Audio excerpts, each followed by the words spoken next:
Hello दोस्तों, आपका स्वागत है हमारे यूट्यूब चैनल पर। आज की वीडियो में हम बात करने वाले हैं ड्राइवर इंजन हिस्ट्री का टॉपिक सेकंड चल रहा है। इसके बारे में हम पढ़ेंगे। इंजन के मुख्य भाग हैं, उनकी मरम्मत पार्ट 6। तो दोस्तों चलो अब हम वीडियो शुरू करते हैं। आज की वीडियो में हम पढ़ेंगे कैमशाफ्ट के बारे में। तो चित्रानुसार ये शाफ्ट लगभग सीधी होती है। इस पर इंजन वाल्वों की संख्या के बराबर अंडाकार कैम ले बनी होती है। जब ये कैम लो ऊपर आती है तब इनलेट तथा एग्जॉस्ट वाल्व इनके दबाव से खुलते हैं। ये कैम लोब इंजन के फायरिंग ऑर्डर के अनुसार क्रम से अलग अलग दिशाओं में बनी होती हैं। इनके बीच में एक स्क्रू अलग अलग दिशाओं में बनी होती है। इसके बीच में एक स्क्रू गियर होता है जिससे ऑयल पंप तथा पेट्रोल इंजन का डिस्ट्रीब्यूटर चलाया जाता है। इसके अतिरिक्त पेट्रोल इंजन की कैम शाफ्ट पर आगे की ओर एक एसेंट्रिक कैम कुछ बड़ी नाप में बनी होती है। इस एसेंट्रिक कैम द्वारा मैकेनिकल फ्यूल पंप चलाया जाता है।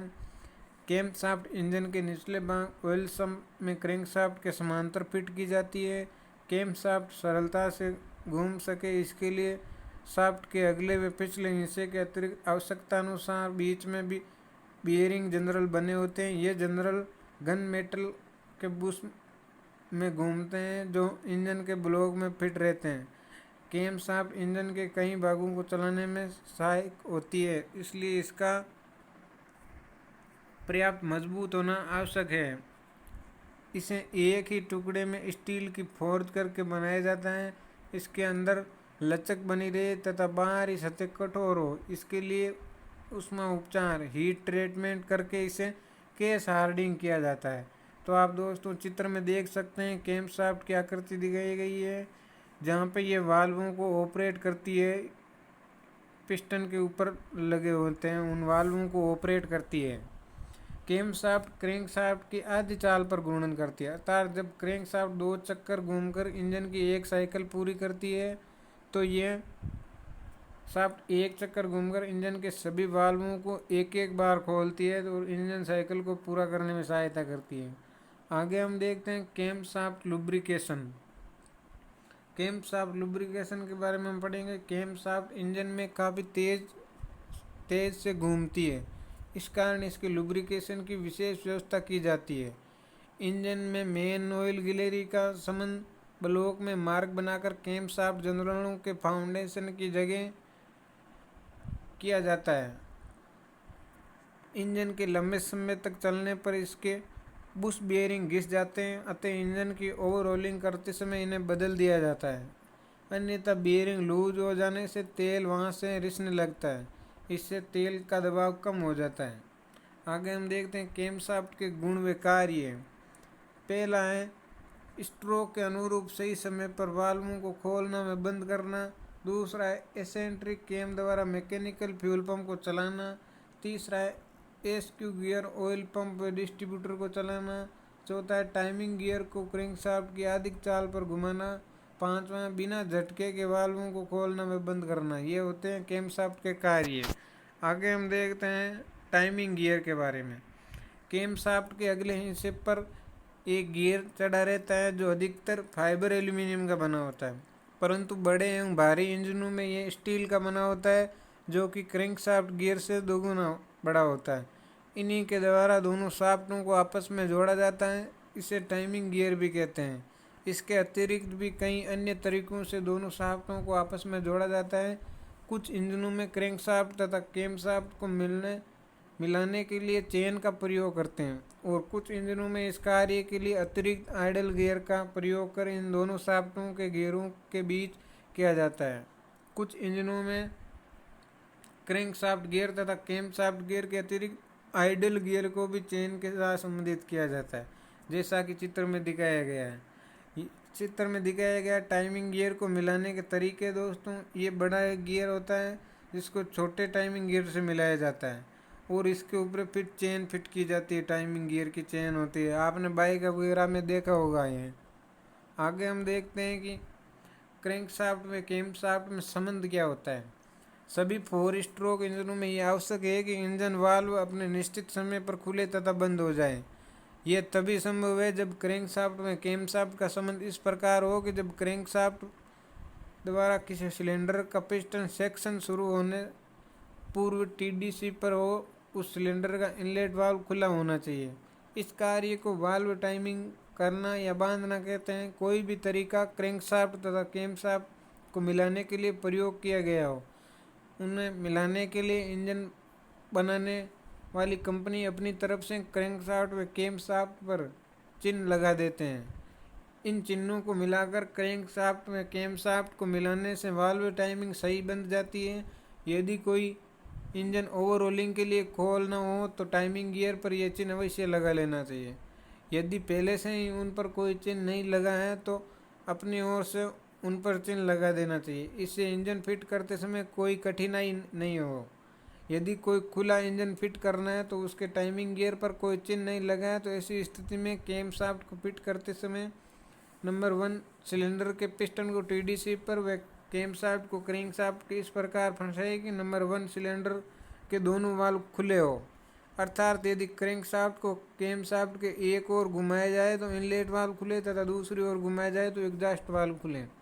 क्रैंकशाफ्ट तथा कैमशाफ्ट को मिलाते समय गियर के दांतों में एक भी दांते का अंतर नहीं आना चाहिए, अन्यथा इंजन वाल्व न तो अपने निश्चित समय पर खुलेंगे और न ही निश्चित समय पर बंद होंगे। परिणाम स्वरूप इंजन स्टार्ट नहीं होगा अथवा ठीक नहीं चलेगा। आगे हम देखते हैं चेन टेंशनर। चेन टेंशनर क्या होता है? जिन इंजनों में चेन द्वारा टाइमिंग की जाती है उनमें कुछ दिनों के बाद चेन ढीली पड़ जाती है, जिससे चेन झोले मारने लगती है। इसे रोकने के लिए चेन टेंशनर का प्रयोग किया जाता है।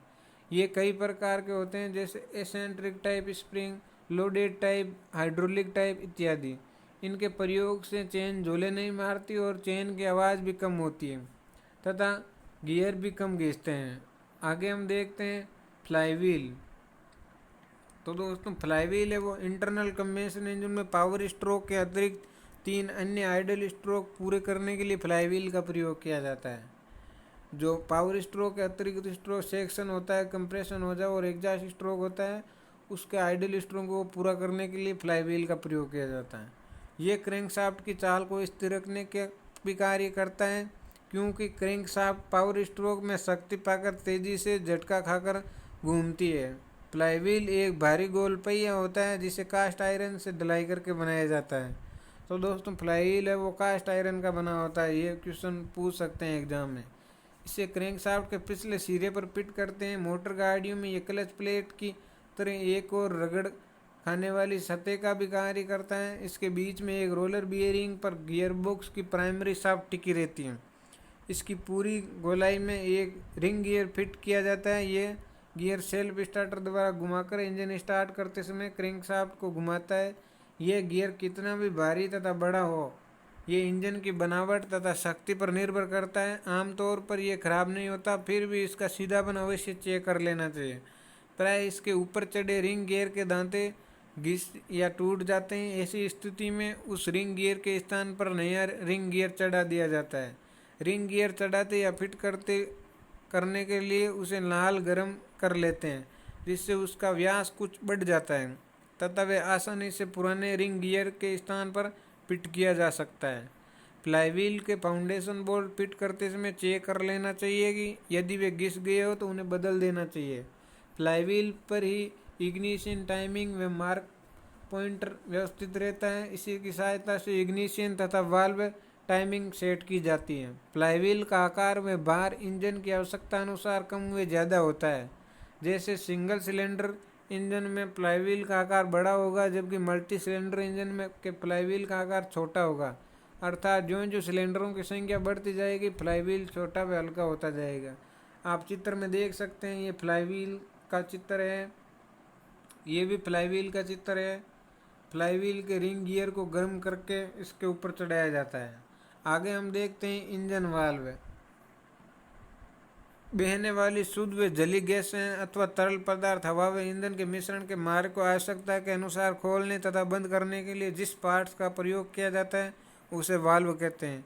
ये कई प्रकार के होते हैं। जो वाल्व गैस अथवा तरल पदार्थ के दबाव से खुलते हैं उन्हें प्रेशर वाल्व कहते हैं। जिन वाल्वों को खोलने के लिए मैकेनिकल प्रबंध किया जाता है वे मैकेनिकल वाल्व कहलाते हैं।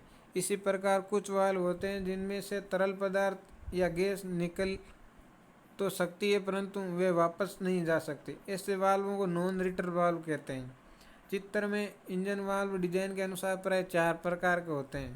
पहला है स्लाइडिंग स्लीव वाल्व, दूसरा है रोटरी वाल्व, तीसरा है पोपेट या मशरूम वाल्व, चौथा है रीड वाल्व। आगे हम देखते हैं स्लाइडिंग स्लीव वाल्व के बारे में।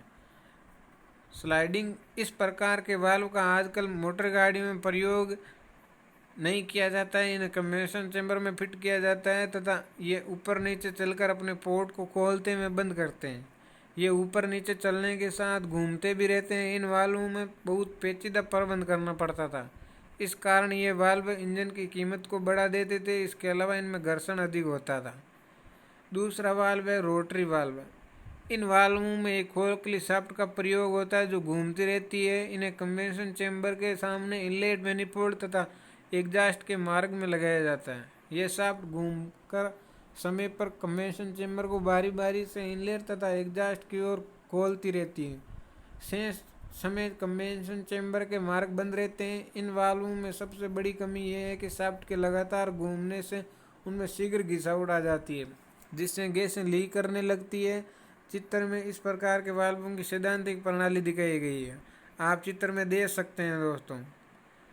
तीसरा है पोपेट या मशरूम वाल्व। इस प्रकार के वाल्व आजकल सभी प्रकार के इंटरनल कंबेंशन इंजन में प्रयोग किए जाते हैं। ये देखने में छतरी के समान होते हैं। इनके हेड 45 डिग्री या 30 डिग्री वाल्व सीट के अनुसार चेम्पर किए होते हैं। इस हेड के साथ एक लंबी डंडी होती है जिसे स्टेम कहते हैं। इस प्रकार के वाल्व के स्प्रिंग के साथ लॉक करने के लिए लॉक ग्रूव बना होता है। तो दोस्तों आज के वीडियो में इतना ही। मिलते हैं नेक्स्ट वीडियो में। तो दोस्तों आपको वीडियो कैसा लगा कमेंट करके बताएं और अगर आप पहली बार चैनल पर आएँ तो चैनल को सब्सक्राइब करें और बेल आइकन को प्रेस करें जिससे आने वाली नोटिफिकेशन आपको प्राप्त हो सके। और दोस्तों इस वीडियो की PDF के लिए आप हमारे टेलीग्राम चैनल पर जुड़ सकते हैं जिसका लिंक वीडियो की डिस्क्रिप्शन में दिया गया है। और दोस्तों आपका BRO का संपूर्ण कोर्स करवाया जाएगा एग्ज़ाम से पहले आप निश्चिंत होकर पढ़ाई करें। और दोस्तों आप चैनल को प्लीज़ सब्सक्राइब ज़रूर करें। धन्यवाद दोस्तों, मिलते हैं नेक्स्ट वीडियो में।